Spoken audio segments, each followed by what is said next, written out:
deep.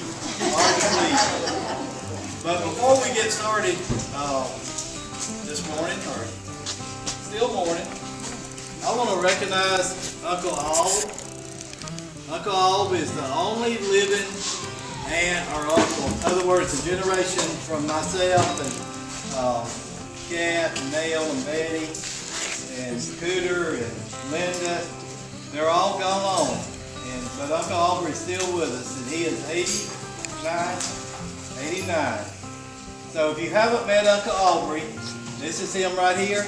He's the oldest one here, so you won't have any problem identifying him. So let's give him a big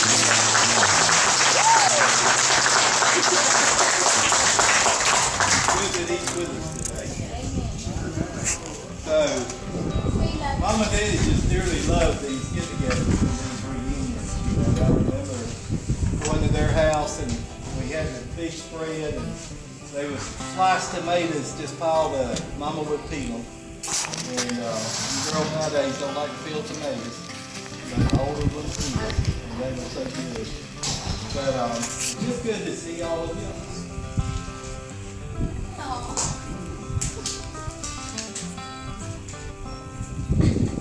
We're going to keep doing this every year.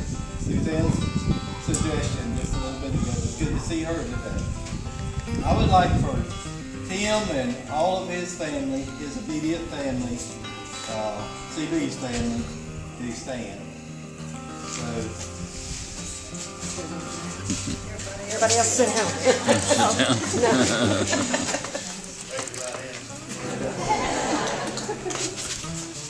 We all grew up calling CB Junior, and that's still what I call it. Okay, I'm going to take it by age going down. Betty, all of Betty's family stand up.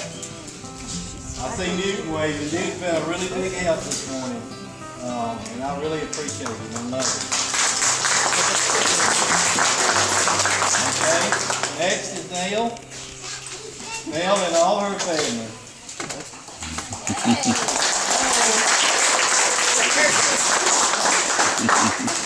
Next is Kat.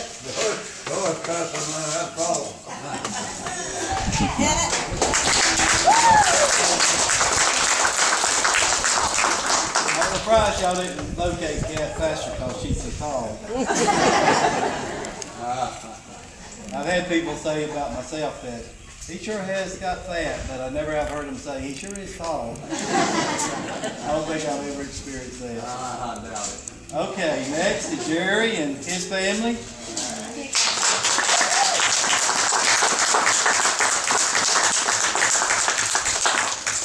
Next is Cooney. Y'all all remember that name. That's what my name is. And his family.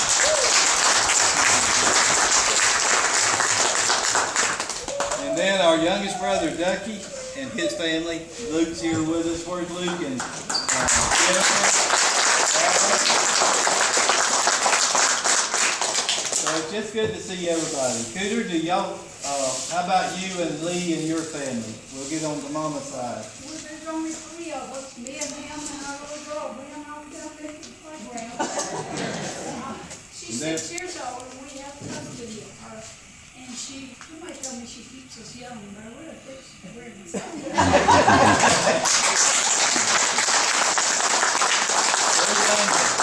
Have our prayer and we'll start eating before the food disappears. Oh, did I not get Betty Jean's family? You did. I said, did Betty Jean stand up? Yeah, she's right here. Okay, we did it. Yes, ma'am. If you don't mind, if I can make an announcement. Back at Mama's funeral, I had a lot of people come up and ask me about a new book or the old family history book. If y'all are interested in an updated book or a brand new book, if y'all will get with me, because I see we've grown so much over the years. I think that book's probably 20 years old. If y'all would like for me to do another one, just let me know and we'll work on getting that together. Okay, but I missed something I need to say. We've got Jimmy with us. This is his son. And we got Tommy with us. That's Uncle Aubrey's son. Back to this end. learned how old Jenny was this morning, but I'm not going to tell you. He also told me what size pants he wore. He's not too old, because I sure don't remember playing with him like I did his older brother. And I'm glad that we have Charles and Paula with us as well. Okay, time for your prayer.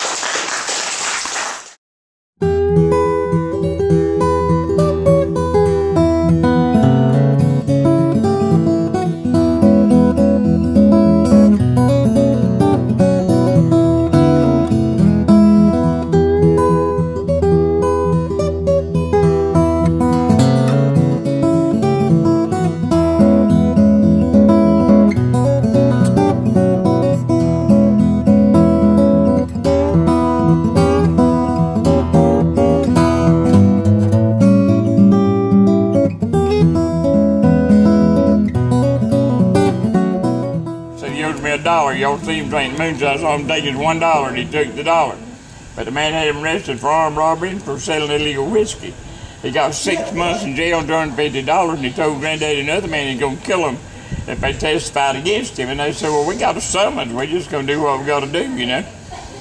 So he went to court and he got sentenced and he got out, he come back and killed Granddaddy and went to the other man's house to kill him, but he's gone.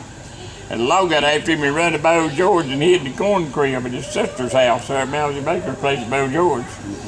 John Scott was the sheriff of Bay County. He didn't carry a gun. He went out there and said, Dan, you know me, you know I don't carry a gun, so they got a warrant here, so they might even let you read it. And he held it out. And the guy opened the door and reached out to get the warrant. Scott grabbed him by the wrist and snatched him into the door and knocked him out, and they arrested him and he got a electric chair. And that's the way I've been told the story. But it was over. He made him pay for that moonshine. They got him for armed robbery. What was the guy's name? Dan Ormond. Ormond. That electrocuted. And he was from Germany, wasn't he? I don't know, but he owned a store right close to where they live there at Kinesville. Interesting stories. Yeah. That would be documented. There would be court papers and there might be newspaper articles about it. Yeah, I got a newspaper article. Yeah, I think I've read that. When people, relatives would come to Daddy Mama's, and when my legs wouldn't even touch the ground, so I was 6, 7. I remember Mama telling that about the time her daddy was killed, there was a old violin hanging on the wall, and it went bing. Whoa. Scared me good. I pulled my little legs up. Oh. My daddy was 13 when Granddaddy was killed. Yeah. He had quit school, didn't go to the 6th grade. He quit school and went to work. They had that farm and they was trucking everything. She didn't know if they was truck farming. My granddaddy was a truck farmer. He had that farm and he grew produce and he had 4 504 trucks. And they hauled that produce to Panama and sold it. They brought back salt mullet up here and sold it. Used to love salt mullet. Must be where I got my buying and selling traits. And he had Daddy, Lewis I imagine did. He had Lewis and Jesse and some of them older boys driving the trucks. See, Daddy was 13, so the rest of them, most of them was probably old enough to drive. Yeah. And he was wondering if that's how your daddy got into the truck farming business. Could have been.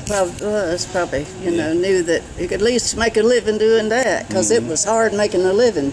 Yeah, it was. Back when, Matter of fact, you know, long time ago. I don't know, but when him and Aunt Mandy got married, Granddaddy might have had him driving one of them trucks. He or could have something, been. you know? Could have. I don't Daddy know. wasn't but 19. I don't But I think knew he they got was in. I knew he was in the truck farming business. Daddy told me that, and he was 13 when his daddy got killed, and he had to quit school and go to work on that farm. We had pictures in our minds what he looked like, and he didn't look nothing like. That's what Daddy tells about his daddy, Grandpa Sapp. I think Daddy was in the 3rd grade, and apparently Granddaddy Sapp was kind of on the lazy side, and that Daddy said he would wear Pa. That was my Now, what granddaddy? What was his name? John W. Wesley. John Wesley. Okay, yes. He would wear Pa's Brogans. That was the shoes they wore back then, and they were way too big with him. So Daddy would be plowing a mule, and Pa would be sitting on the porch, spitting his snuff. And, telling Daddy what to do. Yeah, telling Daddy what to do. Let him quit school, or made him quit 3rd school. I grade, don't know. you know, Daddy learned. I mean, he might have learned to read and write a little bit. He was smart. He taught himself to read, and he was really sharp with math. I mean, Daddy was like a calculator, just like that. You know, simple arithmetic, buying and selling 20 hampers of peas. Right. Yeah. Well, 10 to 20. I need to use a little more complicated example than that. But 10 times 17.19. Do it all in your head, you know, back then. Even Daddy was really sharp with figures, and Daddy knew how to make money. He knew how to hold on to it. He did. Yeah, he did. He made a lot of money in his life, didn't he? Yeah, well, not a huge amount, but, you know, For the time. way more than his For generation. the times and conditions, he made more than anybody else around. Yeah, it was just hard to To get raise any of 8 it from him. kids. Yeah. Mama used to keep $4 or $5 bills up under her mattress, and if I needed money, Daddy, can I get $2? I ain't got no money, and Mama slip in there and get me $2 out, and give it to me. You know, you go on a date with $2 when we were kids. Yeah. Well, that was a lot of money. That's about like $20 today. When I was a You teenager, dating a you rich could take a boy. gal down to McDonald's to get her All-American for 50 cent hamburgers right out of Oh, I know. You get a whole meal for under $1. You know, the only McDonald's I knew about when we were teenagers was the one in Panama City. Here's 70. I remember when he put that thing in, I was a teenager, and you go and get a hamburger, French fries, and a milkshake for 50 cents. And it was all outside. You didn't have any seating inside. You just walked up to the window outside and I ordered could move somebody's grass and get enough to go on a date. Have $2 or $3 in your pocket, and Pick up drink your date bottles. say, "You got enough money?" I'm loaded. Yeah. I'm loaded. Yeah. I got $3, man. What are you talking about? Fill the tank with pocket change, you know. Oh my goodness. Wow. Back in bologna coming in big old long. You go to the store and they slice it off for you. Oh, yeah. This. Me and my buddy get a quarter. We'd walk a mile to the store to get that much bologna for a quarter, you know. Slice it off one of them roads, and we'd get us that, a drink, eat it on the way back home. Well, yeah. It's a good meal. Probably an RC. Yeah, I remember one time we walked about 2 miles to the grocery store and bought us a pint of ice, half a gallon of ice cream apiece. Eat it on the way home. That's Strawberry. I ain't never wanted stuff, wasn't it? I ain't never wanted more strawberry. Daddy stopped at one time at Morning Star Bakery in Panama City, and I was a little old boy. Jody worked for Daddy, but Jody wasn't with him. It was just me and Daddy. So Daddy goes into the bakery, and he took sausage in with him. And he come back out in a few minutes, and he had a whole box of donuts. And they give you a baker's dozen. They give you 13 for 12. Do you remember Morning Star Bakery in Panama? Anyway, they were big old fluffy, delicious donuts. Well, he didn't come, and he didn't come. I was nibbling on the donuts, and he come back out, and he said, "Coon, how you doing?" "I don't feel good, Daddy." He said, "How many donuts did you eat?" I ate them all. I had got them every one. 13 donuts. I remember your dad used to deliver me to Spradley's store there on 22, up at about a mile from our house. Spradley's. Yeah, A.D. Spradley. Spradley. I think I remember. It's right there on Highway 22. We lived on Bob Little Road. And right where Bob Little Road run into 22, Spradley store was right back over in the corner. Matter of fact, that's where we bought a lot of groceries. Yeah, and your daddy'd come by and bring them meat, and he'd come by and see us. You know, all the little grocery stores had little meat markets. Let me get our sign off. Long time ago.